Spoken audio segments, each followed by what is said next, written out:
Bom dia a todos. Estamos hoje ao vivo, CREAS Flor do Camará, vindo com mais uma live, né?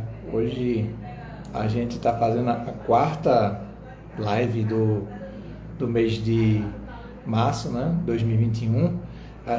Esse mês temático foi só sobre a questão a questão da mulher.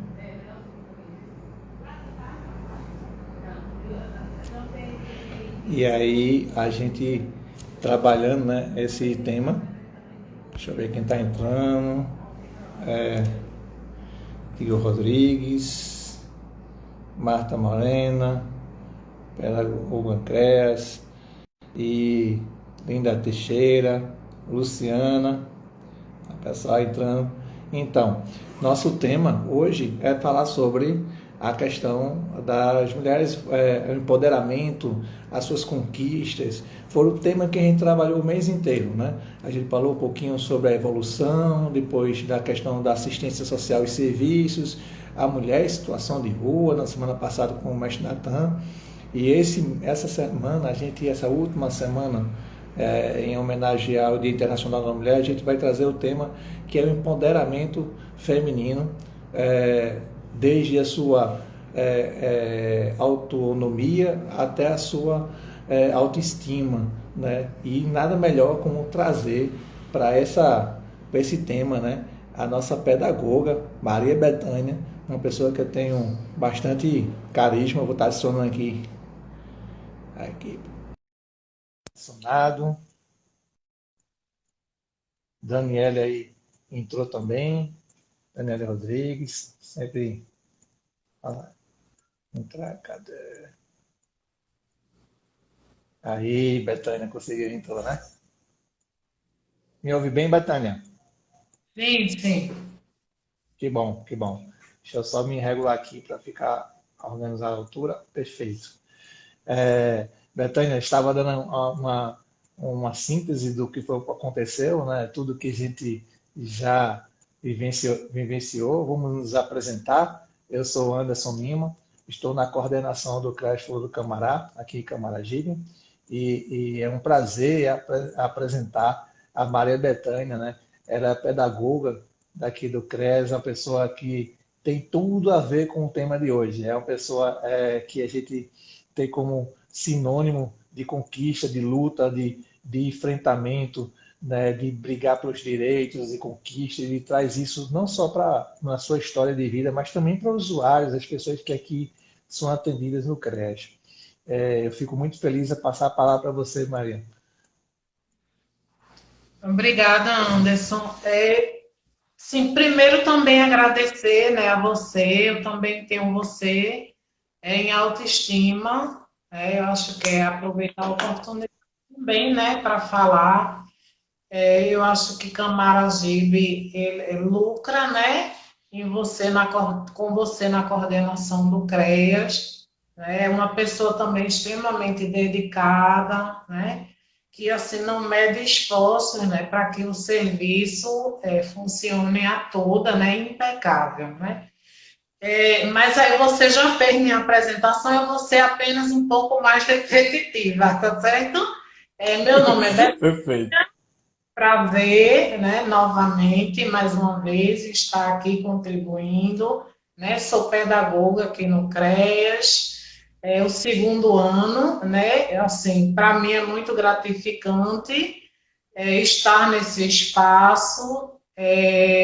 Tenho aprendido muito, e eu acho que no meu processo de empoderamento, estar no CREAS também me agrega valores.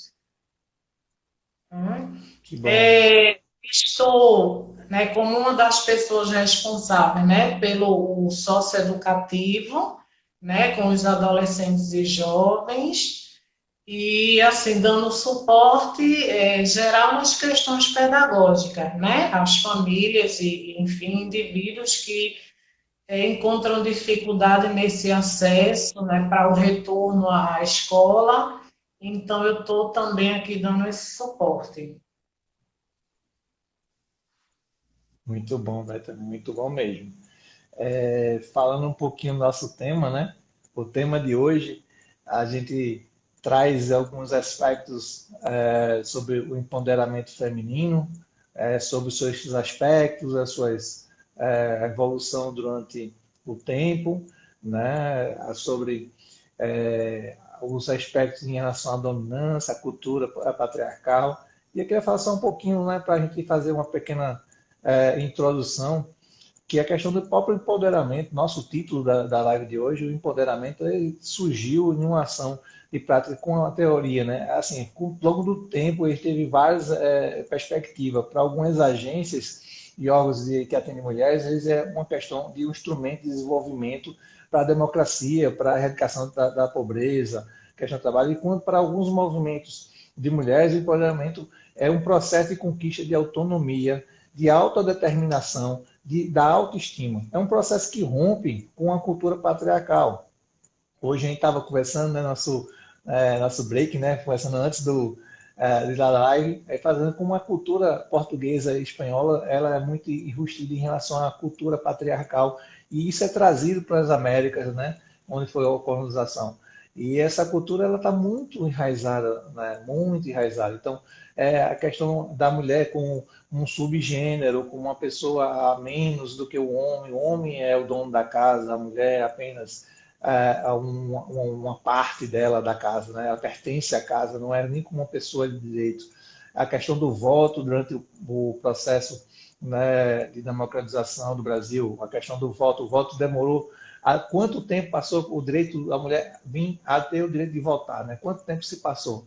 Né? A questão do direito de trabalhar, direito de querer buscar a sua profissão, ter, né? A mulher não é só apenas para procriar, nem para cuidar da casa, nem cuidar dos filhos. Isso aí ela faz, mas a questão é o trabalho. Como é que ela pode se desenvolver? Como é que se pode se autofirmar nos seus interesses, né, individuais? E isso passa justamente pela a questão da autonomia, né? Primeiro se perceber que como uma pessoa de direito, uma pessoa capaz de pensar por si, de poder pensar em relação ao outro, pensar como pode ela atuar, né? A ter autonomia de escolha, né? E depois vinha a questão da autodeterminação, você sabendo que tem direito a uma escolha, sabendo que precisa, o que não precisa, o que quer, o que não quer. Eu não quero aquele relacionamento, eu quero estar com a outra pessoa, quero acabar com um casamento e encerrar um dilúvio, que até o divórcio era algo que era considerado insolúvel, que a mulher estava presa a uma pessoa que talvez nem trazia bem a ela, né? Então, essa autodeterminação, né, ela vem muito nisso. E a autoestima era quase que consequência desse processo, porque quando você tem direito à autonomia, você consegue ser autodeterminante daquilo que você quer ou não quer fazer. A autoestima ela já passa a existir nesse conceito. Eu não posso falar de autoestima quando a pessoa não tem autonomia, né? Eu não posso falar de autonomia quando a pessoa não tem a opção, não tem interesse. Ela pode estar acomodada, mas a autoestima dela com certeza não está prevalecendo nesse momento. E aí, nesse viés, Betânia, vem muito em relação à questão dos valores, né? A valores que cada um tem, os valores da comunidade, né? Onde essa pessoa está inserida, os valores religiosos, né? Os valores até familiares, do qual a pessoa adveio ou está inserida hoje, né? E isso está relacionado com a questão do poder, né? O poder do domínio e não domínio, né? Onde a gente fala sobre a questão do poder sobre mim, que está relacionado principalmente à resistência, à persistência, à diferença de dominação, né? Da não inferiorização do outro, a capacidade de resiliência, isso depende muito, né? O poder de mim.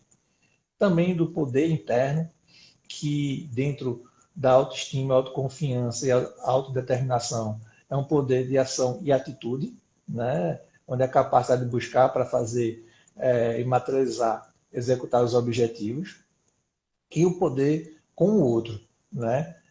sobre o coletivo, o solidário, aquilo que eu desejo estar com o outro para fazer ou participar do outro de ter. O empoderamento ele vem desses três sistemas, né? Quando eu posso ter o poder sobre a mim mesma pessoa, com o poder interno dos meus desejos, e quando eu posso me aceitar ou não associar com o coletivo, né? Isso é o que vai, pelo menos, caracterizar o empoderamento. Não quer dizer o empoderamento feminino, né? Então, O que tu Anderson, acha, veja, Betânia? não, eu concordo plenamente com você, né? Assim, tuas palavras foram muito felizes, né? Eu queria só voltar um pouquinho, né, para dizer assim que o empoderamento ele começou a ser discutido, né, o termo usado na década de 80, né, Sim, justamente alavancado pelo movimento de mulheres, né, e aí especificamente o movimento de mulheres feministas, né, e assim, o empoderamento, ele não é um processo exclusivo da mulher, né, ele é um processo de todo indivíduo, pessoa né, que se encontra em situação de vulnerabilidade e risco social, em consequência das desigualdades que a gente vivencia, né? Claro, o foco, né, do nosso bate-papo aqui é a mulher, né? Dadas as circunstâncias, claro, do mês, nesse processo que a gente vivencia, né, de cultura patriarcal, que a gente, claro, vivencia um processo de muita luta, muita desconstrução, né, dessa cultura patriarcal da inferiorização dos gêneros, né? Porque a mulher ela é a principal vítima, né? Ela está na linha de frente, porque a todo tempo, culturalmente, é dito para a gente que somos inferiores, né? A gente vê situações em que a mulher e o homem ocupam o mesmo cargo numa determinada empresa, mas ela recebe abaixo, né? Exato. O processo patriarcal, ele também está muito enraizado ainda nas questões legislativas. Então, muitas vezes, a mulher, ela legalmente, né, os processos jurídicos, ele legalmente impõe essa condição da mulher estar no patamar inferior. Claro que a gente precisa, né, reconhecer que houve grandes avanços, né? Você falou que a mulher ela conquistou o direito ao voto, né? Ela conquistou o direito a assumir os seus processos jurídicos, que antes o homem era aqui, né? O marido tinha que autorizar, não é isso? Você está no campo jurídico, tem mais propriedade para falar, né, sobre isso. Então, assim, o empoderamento, o processo de empoderamento, ele surge da prática, né? E ele, da prática, é caminhado para o campo acadêmico, né? Porque aí vão surgir as teorias, né? As correntes, e aí o movimento feminista, até hoje, ele briga muito, né? Porque ele diz que o termo empoderamento, ele sofreu descaracterização, né? Que o empoderamento ele não está só relacionado a uma luta por questões democráticas, né? Mas é uma luta por igualdade, né? Justiça e liberdade, né? Os princípios de valores humanos que está na Declaração Universal, inclusive, né? Dos direitos humanos. Que lá na Lei Maria da Penha, inclusive, tem né, algumas mulheres, elas vêm pesquisando e elas dizem o seguinte, que direitos humanos não são humanos se não respeitam o direito das mulheres. Exato. Né? E todos nós concordamos com isso. E aí, quando você vem falando, né, do poder sobre mim, o poder interno, né, o poder com o outro, que o empoderamento ele fala muito sobre poder. Equivocadamente, tem agências e até movimentos, né, que diz que empoderar a mulher, dar o poder à mulher. Veja, se eu te dou algo, consequentemente, se você me dá algo, consequentemente, você pode tomar esse algo de mim. Né? O processo de empoderamento, você, né, Anderson, eu, Betânia, nós podemos ser provocadores, facilitadores, né, no processo de empoderamento das mulheres, das usuárias que atendemos. Né? Mas a gente não pode dar o empoderamento a elas. O empoderamento é um processo, né, pessoal, é quase intransferível. Né? Então, eu posso ser a provocadora do processo de empoderamento do outro, mas eu não posso dar a ele. Né? E aí o processo de empoderamento, ele vai desencadear, né? Consequentemente, o processo de autoestima, o processo de autodeterminação, né? Porque no processo de empoderamento, a gente se coloca no centro, né, das nossas questões intrapessoais, né? Da nossa comunidade, e a gente começa a ter a consciência, né, da realidade em que vivemos, da problemática em que vivemos, e a gente passa a ter, né, também a ser provocada, a ser implicada para tomar as decisões, né, em relação à minha vida e à vida da minha comunidade. E aí, falando um pouco desse processo, né, em que o outro me provoca, me tira da zona de conforto, eu, assim, quero tomar a liberdade, né, para falar um pouco de mim, né, do meu contexto. Eu, Betânia, enquanto mulher, enquanto mãe. A semana passada, assim, eu achei massa, né, o diálogo entre Natan e Cláudia, né, quando eles falam das mulheres que estão vivendo nas ruas, né?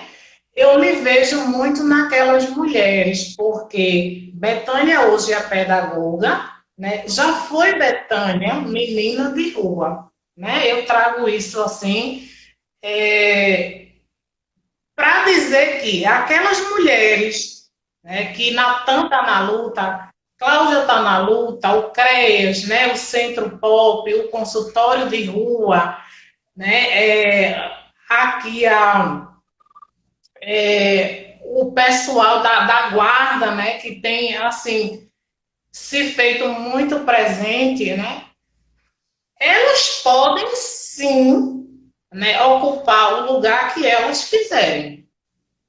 Né? A partir e aí, da provocação. Que provocação é essa? São as ações que a gente, enquanto órgão, né, CREAS, CRAS, o Centro das Mulheres, o consultório de rua, as ações que vão desenvolver, né, ações assertivas, ações propositivas, para que essa mulher seja provocada, né, a assumir a sua história, né, a assumir o seu lugar na sociedade, né, a sair da margem, porque a pessoa que está na rua, né, que encontra-se em situação de rua, é um indivíduo que todo mundo está discutindo aí a pandemia, como é que se protege, e aí quem está na rua, a mulher que está na rua, como é que ela se protege? Né? Como Cláudia falou, E como é que lava as calcinhas? Como é que vai, né, no período menstrual? Como é que faz? Então, o processo de empoderamento, ele surge com foco nesse público, né? E, assim, quem foi para mim, Betânia, a mulher que me provocou, né, que me tirou da caverna, por assim dizer? Eu não sei, Anderson, se você conhece, mas assim, uma coisa que me incomoda muito, né, enquanto militante, é ver que a gente vive num momento de muito retrocesso, né, quando a gente fala das políticas públicas, né, as políticas públicas, elas estão precarizadas, né, os municípios, eles estão abandonados, né, os governadores eles precisam se reunir, né, para propor as ações para os seus estados, porque infelizmente a gente vive um momento de muita desgovernança, né? Eu acho que todo mundo tem noção, né, desse processo, e a gente esquece muito, muitas vezes, do quanto lutamos, né, na década de 70, na década de 80, na década de 90. Né? Não sei se você conhece, mas tinha uma mulher, ela morreu, Ana Vasconcelos, né? Sim. Prima de Jair Vasconcelos, né? Ela morreu entre 2008 e 2009. Mas aí essa mulher, ela teve grande impacto na minha vida, né? No meu desenvolvimento pessoal, no meu resgate enquanto gente, né? Enquanto pessoa. Porque quando a gente se encontra, né, em situação de rua, a gente termina se coisificando, né? A sociedade nos coisifica e a gente precisa se coisificar para persistir, para continuar vivendo, né? E aí eu lembro que sim, eu era adolescente, 14, 15 anos, e eu encontrei a Ana, Ana me encontrou, né? Através de uma outra menina, e ela, quando veio me abordar, ela olhou para mim e disse: como é seu nome? E eu olhei para ela, fiquei parada assim, e fiquei impactada, porque fazia muito tempo que ninguém perguntava qual era o meu nome.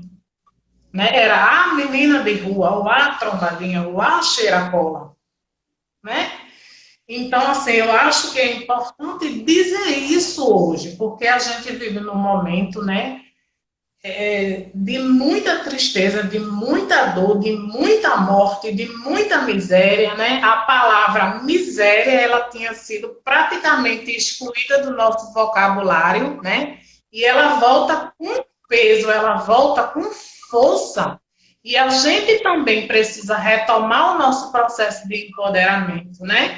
Enquanto mulher, enquanto indivíduo, enquanto cidadão, sabe? Enquanto militante, enquanto funcionário da assistência, né?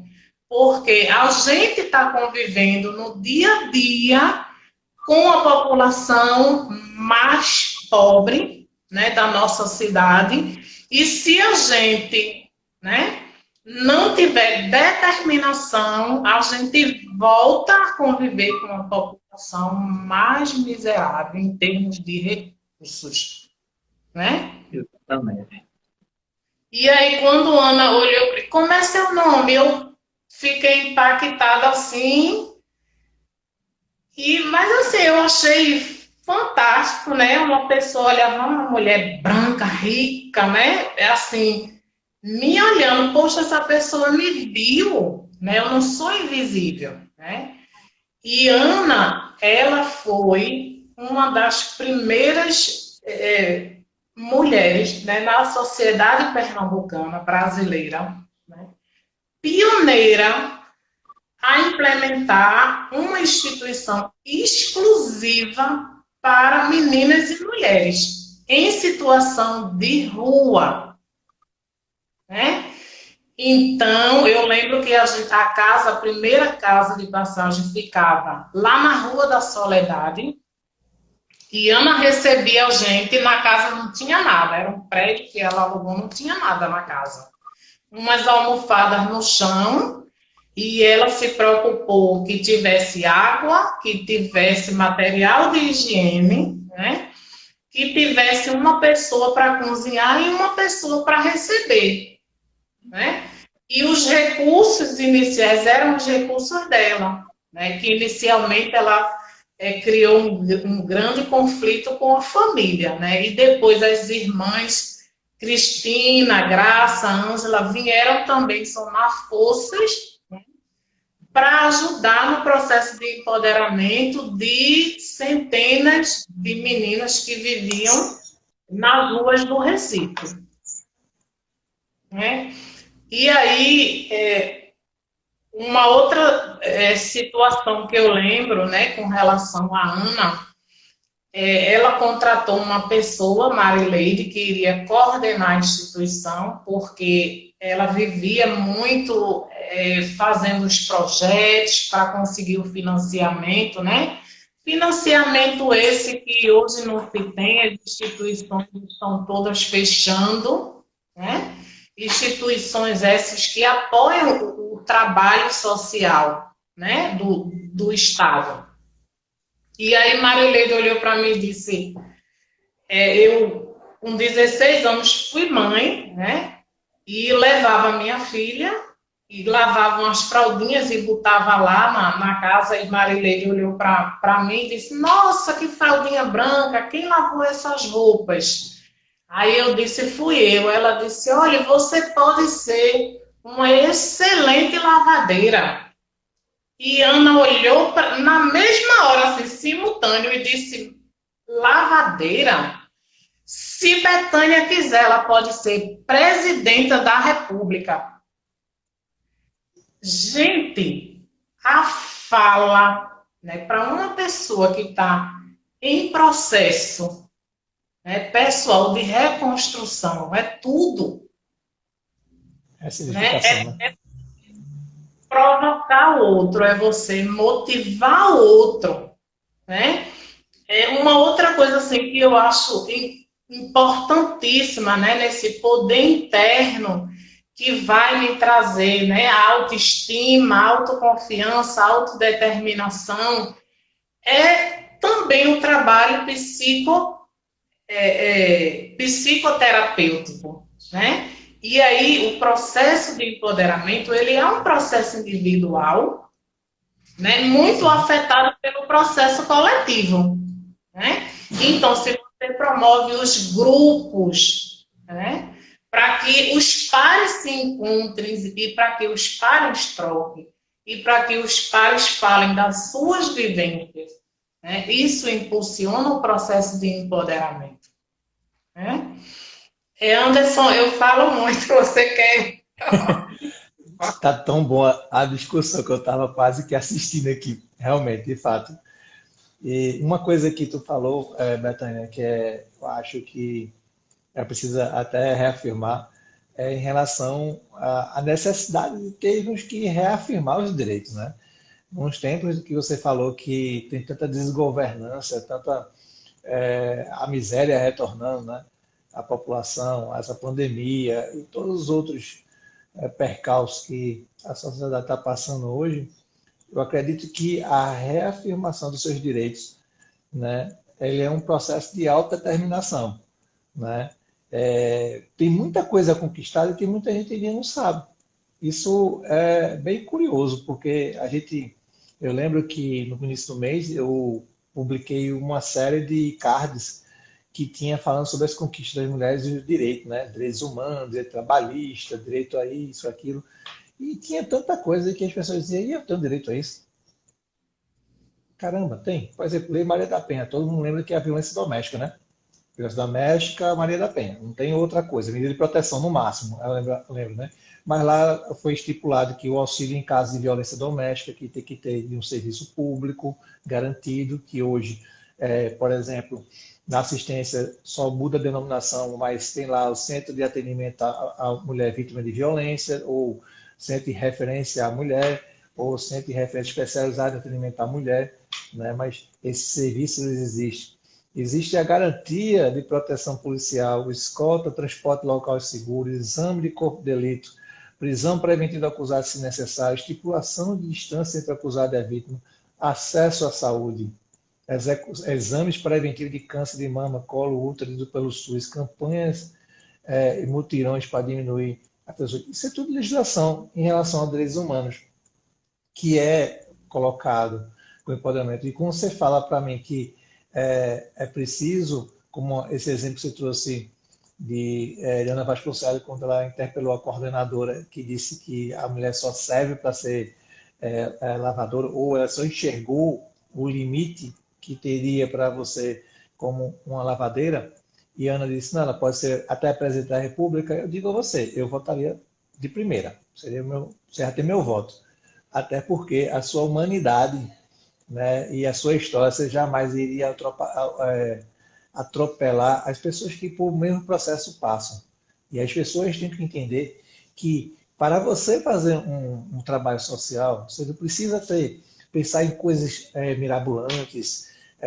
Às vezes, pensa, por exemplo, se pensou uma vez em criar um serviço de centro de pop no município e precisaria fazer uma casa, precisa de ter uma copeira, precisava ter uma cozinheira, precisava ter uma máquina de lavar roupa, tudo.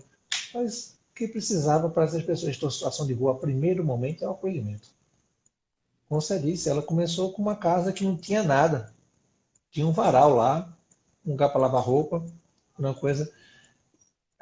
Não precisa de tanta coisa para você começar, tá? Para fazer assistência social. Né? O primeiro precisa é a vontade, e você fazer. E muitas coisas vão chegando, né? Mas a dignidade ela começa com uns poucos mesmo. Se a gente coloca toda uma estrutura e você não apresenta, poxa, já é uma mudança de paradigma, chamar a pessoa pelo nome. É uma mudança de paradigma quando você dá a pessoa diz, não, a pessoa que está na rua é sujo, é fedido.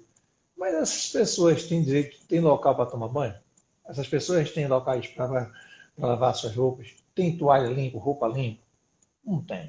Então, como querer isso? Então, esse processo por isso que eu digo que o direito tem que ser dito, redito, né? E em alguns momentos até gritado. Né? Não é preciso ser, não basta ser óbvio, mas tem que ser dito. Né? Porque são coisas simples que se traz. Né? Eu também gosto, Betânia, eu também gosto de falar. Quando quiser me interromper, só vou interromper, tá? Não. A questão... Eu queria só assim, aproveitar que você falou, sim, eu gosto, né, de estudar, de pesquisar, das questões teóricas, mas eu gosto muito das questões práticas, né? E aí, quando você traz a Lei Maria da Penha, a Lei Maria da Penha, ela é um resultado, né, concreto, efetivo, do processo de empoderamento de várias mulheres. Né? Maria da Penha, ela sofreu toda forma de violência, né, por parte do companheiro. Infelizmente, ela não foi a primeira mulher, infelizmente, ela não é a última mulher. Muitas vezes eu mesmo, né, com a história que tive, quando eu penso nas crianças e adolescentes que a gente atende aqui, as meninas, eu queria que toda a violência do mundo cessasse em mim. Né? Infelizmente, eu não tenho esse poder. Né? Mas, assim, o que eu, Betânia, aqui no CREAS, posso fazer, né, para provocar, para apoiar essas meninas, essas mulheres no processo de empoderamento. Né? O processo de empoderamento ele não é apenas teórico. né? Teórico porque a gente precisa estudar, a gente precisa compreender, a gente precisa se apropriar, né? Para vir para a luta valendo, né? Sendo assertiva, sendo propositiva. Mas ele é um processo prático, é palpável, porque a gente vê a Lei Maria da Penha, que é um grande ganho, né, para as mulheres brasileiras. A própria política de assistência social, né, quando ela é pensada, quando ela é formulada, é também pensando no indivíduo mulher, porque essa mulher, muitas vezes o homem vai embora, ela se sobrecarrega com a quantidade de filhos. E a gente sabe que muitas mulheres têm a família muito numerosa. Ela precisa se desdobrar, né, no cuidado com a criança, nos processos educacionais, nas questões de saúde, ou seja, como diz o Estatuto da Criança e do Adolescente, teve mulher, você tem que pensar no seu filho, em desenvolvê-lo em todas as áreas, não é? Integral, proteção integral, então a mulher, ela se sobrecarrega. Mas a partir do momento que ela se fortalece enquanto sujeito, né, ela pode também vir para o diálogo com o seu parceiro, né? E cobrar do seu parceiro de forma muito forte que ele participe, porque o filho é dos dois. Né? Mesmo quando esse cara vai embora, vamos atrás dele com a justiça. Né? Mesmo que a justiça demore. Ah, é pandemia, manda zap, né? Agora a história de manda zap. E a gente não recebe o zap, liga para o Ministério Público. Então, a mulher hoje em dia, eu fui na escola, não consegui matricular, tá certo, vou lá no creche, vou lá na greve. Né? Ela não vai voltar para casa, ficar de braços cruzados e o filho vai ficar sem escola, porque a escola é direito de todos. Né? E aí, o processo de empoderamento, ele também pressupõe, né, as bases freirianas. A partir de mim, dos meus conhecimentos prévios, o investimento em mim, né, mas o foco no coletivo. O coletivo me afeta e eu afeto o coletivo. Então, e aí eu queria, Anderson, só trazer um pouquinho dessa parte mais conceitual. Você permite? Permito, claro, com certeza. Então, o empoderamento, ele é resultado de debates e críticas femininas, né? Como aí a gente já vem trazendo eu e Anderson. E aí, onde foi que se concentrou a maior parte dessas mulheres que lançaram esse debate? Na América, né? Mais precisamente nos países latinos, né? Brasil, todos os países que foram colonizados, né? Que essa cultura patriarcal, ela vem, como diz você, né? Trazida dos espanhóis, dos europeus, que hoje é muito ainda arraigado e que a gente precisa desconstruir, né? E aí os princípios do empoderamento, ele tem base, né, na educação popular de Paulo Freire, né, e por isso que quando eu digo violência dos gêneros, a mulher, ela é alvo, mas o homem, ele também sofre a violência, porque ele não pode chorar, né, porque ele não pode sentar cruzando as pernas, porque se a mulher indaga ele e o outro colega olhar do lado, ele tem que, né, se acha, assim, não, eu sou um machão, então eu tenho que falar mais, não vou ficar por baixo. É uma violência, né? Esses papéis, eles são construídos desde pequenininho, né? Porque o que diferencia homem e mulher são as questões biológicas, né? A participação é a base para a construção de uma cultura de igualdade entre homens e mulheres, né? Logo, o foco do processo de empoderamento está voltado para os indivíduos em consequência das desigualdades ideológicas, a divisão do trabalho, né? Que aí a gente começou no iniciozinho da live dizendo os homem e mulher estão no mesmo cargo, né? Mas aí, muitas vezes, legalmente, a mulher ela vai É ser mesmo.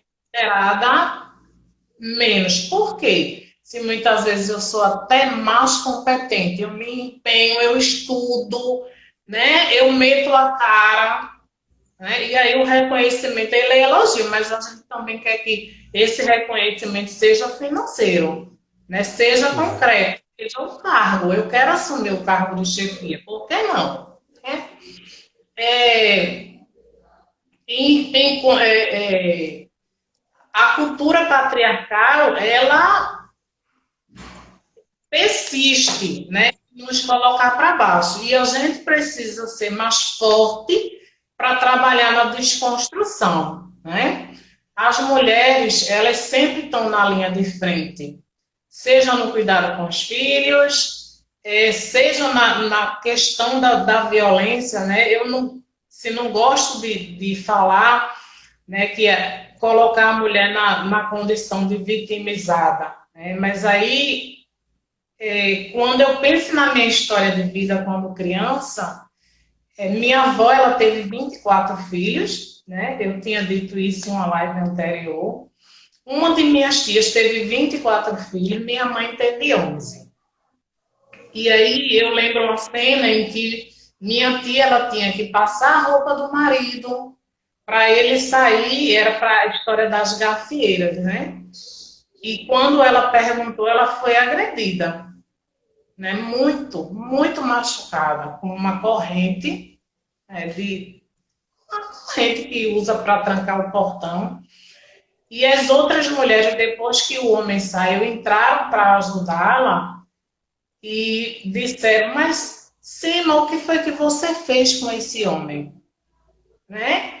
E eu era criança, eu acho que eu tinha uns 8 anos, fiquei na porta olhando e aquilo, sabe, me indignou. Até hoje, quando eu falo, é como se eu estivesse vendo aquilo.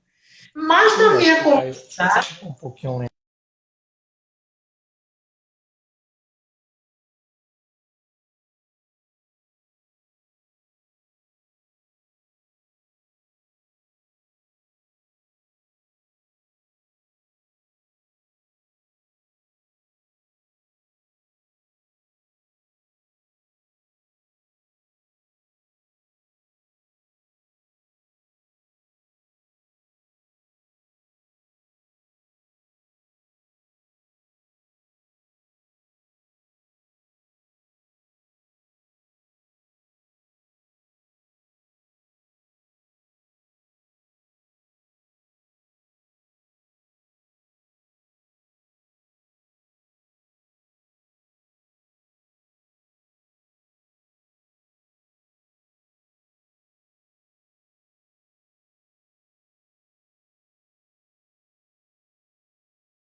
grandes empresas, né? E a gente precisa trabalhar essa desconstrução, né?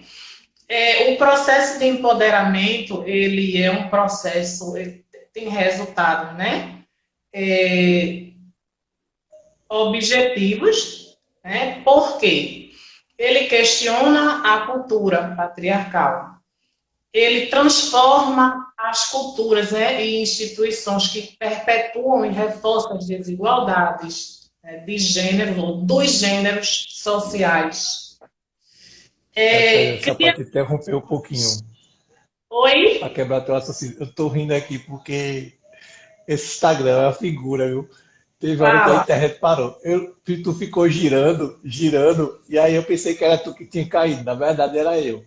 Aí eu fiquei falando aqui um tempão. Aí depois o Edgar botou, tu já botou falando normal. Aí eu fiquei rindo aqui sem saber quem é que tava falando. Enfim, pode continuar, desculpa. Certo. Não, eu estava falando, né, dos objetivos, dos resultados do processo de empoderamento, né? Aí eu falei de questionar a cultura patriarcal, transformar as estruturas e instituições que perpetuam e reforçam as desigualdades, né, de gênero e sociais, criar condições que cria condições para que as mulheres, né, e aí as mais pobres tenham acesso e controle, né, a recursos materiais e informacionais. A gente está vivendo num momento em que a informação é tudo, né? Mas não é informação pela informação, isso que a gente muitas vezes está no WhatsApp e vai recebendo uma porrada de informação, não é essa informação que a gente quer, não. Desinformação também. E desinformação também. Né? A gente quer informação que vai nos ajudar, né, no nosso processo, né? Ajudar os nossos iguais. Né? Então, é a informação que vai promover os direitos, que vai legitimizar, né? Legitimar os direitos. Né? Esse tipo de informação que a gente quer. O empoderamento também, o processo de empoderamento, ele pressupõe dimensões, né? 4 dimensões, né? E à medida que a gente vai estudando o empoderamento, a gente precisa ter cuidado, senão vai estudar o empoderamento a semana todinha, porque é um processo que agrega valor, né? Inclusive no momento em que a gente está estudando, né? A dimensão cognitiva está relacionada com a visão crítica da realidade, né? Que aí Paulo Freire, no seu trabalho, né, que é a pedagogia do oprimido, né, fala muito sobre isso. Eu não posso fazer para você, eu posso te provocar, eu posso fazer com, porque quando eu faço com, depois você faz só, você se apropria, você toma rédeas da sua caminhada, você constrói sua história, você quebra com um ciclo, né? Histórico mesmo, né? Eu não sei se você, Anderson, ou quem está acompanhando a gente, já viu um curtazinho de animação que se chama Vida Maria. Não, ainda não. Veja, Vida Maria é muito interessante, né? Então ele começa com a mãe cheia de filho, no interior, pegando água, lavando a casa, o pai saindo com os filhos para trabalhar, e a menininha ali estudando, e a mãe diz, menina, tu tá estudando Maria, Maria. Você tá estudando por quê? Larga isso não tem serventia não. E a menina vai ajudar a mãe, e quando ela cresce, ela vai repetir o ciclo, né? E o processo de empoderamento, ele não permite que a gente repita o ciclo. Né? E aí, eu lembro muito, eu não sei se eu já contei para vocês, mas assim, só como um exemplo mesmo, né, para motivar as pessoas, porque às vezes, quando a gente chega na casa do usuário, né, para fazer a visita, o acompanhamento, a pessoa está numa situação tão difícil, né? O filho, esse menino, olha, seu filho precisa estudar, é importante. É importante por quê? Não aprende nada, não. Eu não vou estar aqui me levantando pela madrugada para pegar vaga em escola, esse menino não aprende nada, não. Aí eu gosto de trazer o meu exemplo, Anderson. Eu me alfabetizei com 18 anos, né? E eu digo, poxa vida, eu acho que essa vivência vai servir para alguma coisa, né? Olha, seu filho ele é capaz, né? Você precisa acreditar que ele é capaz, precisa verbalizar que ele é capaz, né? Para que ele se sinta capaz. você faz a matrícula e deixa o resto por conta dos professores, né? Claro que quando eu digo isso, eu não estou dizendo, ó, joga teu filho na escola e os professores que se virem. Não, faz a matrícula. A parte pedagógica é com os professores, né? E você, junto com os professores, formam uma rede de apoio que vai potencializar o desenvolvimento da criança ou do adulto, né? Porque a gente tem atendido muitos adultos que querem voltar a estudar. E é lindo, né? Ótimo. A segunda dimensão do processo de empoderamento é a dimensão psicológica, né? Que ela vai desenvolver a autoestima, que eu tinha falado antes. Se a mulher ela vivencia um grupo, né? Associação ou grupo de pais, ou grupo no CREAS, né? Um grupo de mulheres, da Secretaria da Mulher, e na interação com os pares, né? Ela já está sendo provocada. Se ela chega aqui, a psicóloga aqui encaminha ela para o centro de especialidades e ela consegue, né, aderir ao processo psicoterapêutico, vai impulsionar o processo de autoestima, né, de empoderamento, porque ela vai compreender a vida e quando a gente compreende a vida, a gente quebra o ciclo, né?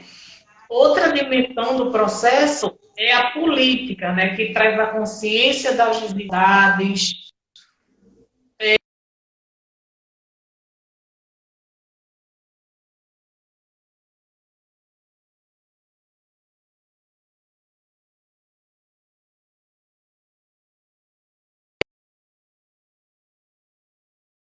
Sair de casa, acreditar que meu filho está sem escola, eu vou procurar vaga, né? Meu filho está ansioso, fica em casa o dia todo, eu vou procurar uma atividade de contraturno, né? Seja nas igrejas católicas, evangélicas, na Umbanda, e as igrejas, né, evangélicas e católicas, os centros de umbandas, eles têm promovido muita atividade, né, para as crianças, de atividades propositivas que favorecem o processo de empoderamento, porque as crianças também precisam se empoderar, né? As menininhas, né? Isso aí, as meninas. Trabalho.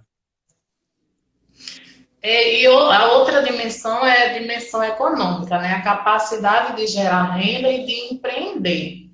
Né? Esse empreender, abrir uma loja no shopping, porque a palavra empreender, às vezes parece que é palavra só de quem tem posse, né? É de todo mundo, de pobre também, né? Se eu sei fazer um bolo gostoso, né? Eu posso fazer um bolo gostoso, vender na frente de casa, faça um cafezinho. Isso não é ideia minha, não, é ideia de uma usuária aqui, tá? Sim. Ela casada há anos, né? E o marido foi embora. E ela ficou com os filhos. E aí a vizinha disse para ela, mulher, tu cozinha tão bem, mulher. Faz qualquer coisa aqui na rua, você vai ver como vai vender. E aí ela começou com um bolo e um café. Então, isso é empreender, né? Isso é as bases do empreendedorismo, né? Fala, Anderson, E essas são as 4 dimensões, né? Elas não funcionam sozinhas, né? Uma está ligada com a outra, né? Você precisa ter a visão crítica da realidade, precisa ter autoestima, precisa da consciência da desigualdade do poder, se organizar e mobilizar. Esse, inclusive, a questão política é muito daquilo que Cileide, né? Minha mãe também está participando da live aí nos comentários, escreveu um bocado já. Ela colocava aqui, inclusive, a necessidade, deixa eu ver se eu localizo, que é tão ruim quando a gente está. Ela dizia aqui a questão que que é a questão de se unir, né? A necessidade das mulheres se unirem para poder. Eu vou botar aqui: o empoderamento é constituído de ações tomadas por mulheres que não se deixam se inferiorizar pelo gênero e tomam atitudes que vão contra o marxismo imposto para a realidade, né? Faz muito isso, a questão da mobilização também. Eu vi aqui que a Sete Serviços colocou aqui no textinho, colocou: é preciso trabalhar a motivação, o bem-estar e incentivar a independência socioeconômica das mulheres, incentivando sua autoestima. E isso vem quando você consegue trabalhar essa consciência da desigualdade e poder se organizar, logo em seguida a capacidade de gerar renda, de empreender, como você falou, é o motor, né? É um motor e não funciona apenas com um componente, ele funciona com vários.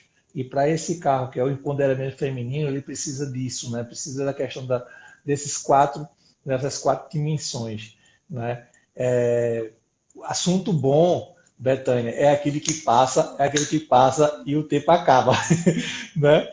E a gente tem só uns 3 minutinhos para a gente encerrar, e aí tem uns agradecimentos. Eu queria agradecer logo, desde já, a você por topar essa iniciativa da gente, né? Sempre estar aqui presente, e acho que sempre me dá muito orgulho, né? Eu sou muito orgulho pela equipe que eu tenho aqui no CREAS, que sempre está buscando, e como você mesmo falou, está aprendendo, está pesquisando, descobrindo várias ferramentas e informações para trazer aqui às sextas-feiras, né? E a gente encerra esse ciclo, né, em relação à promoção em a mulher, em relação ao tema específico das lives, mas essa didática é dia a dia. Ela continua no CREAS todos os dias, no atendimento dos nossos usuários, seja por violação de direito ou vítima de violência. Agradecer a algumas pessoas que estavam aqui. Eu vi que entrou o Marcos, Luciana, mas eu vou deixar os agradecimentos para a amiga Betânia. Agradeço. Muito obrigado mesmo. Obrigada também, então. Só para fechar, né, eu queria dizer assim, o resultado final do processo de empoderamento, né, é a consciência individual e coletiva, né, do direito à igualdade, à dignidade e à justiça. E aí a justiça a gente entende como liberdade também, né? Exato. Aí fecho, né, esse momento agradecendo, né, a todas as pessoas que nos prestigiaram, tá certo? Aos colegas do CREAS, amo cada um, né? Bruno, Rose, Rita, Leciana, Daniele Rodrigues, Xcaoff, Leisa Barbosa, Lileide Mesquita, a todo o pessoal da SEAS, né, Camaragibe, Thalita Velasque, Luzia, Ada Santos, a toda a equipe do Conselho Tutelar, muito obrigada por estar nos acompanhando, Marluce Rodrigues, Thalita, Amo Social, Guia Oliveira, Amorim, Grace, Karina Dantas, Acerte Serviços, Soares Neto, Serviço de Convivência Itapetim, nossa, Petrolina, Michele, candidata Carolina, Cândida Carolina, Sueli, Crochê 130 e 23, Saúde Mental, Caldas Novas. E Marcos Baldini, do CREAS. Tem Marcos Baldini também, que trabalha no CREAS de Passos de Minas Gerais. Que legal, que legal. Companheiros aí de Minas Gerais, um abraço. Foi muito legal. Bom. Obrigado por participar. Gente, obrigada. Fiquem com Deus. Até a próxima. Obrigado, pessoal. Até a próxima. Tchau, tchau. Prazer. Liga onde? Nunca sei.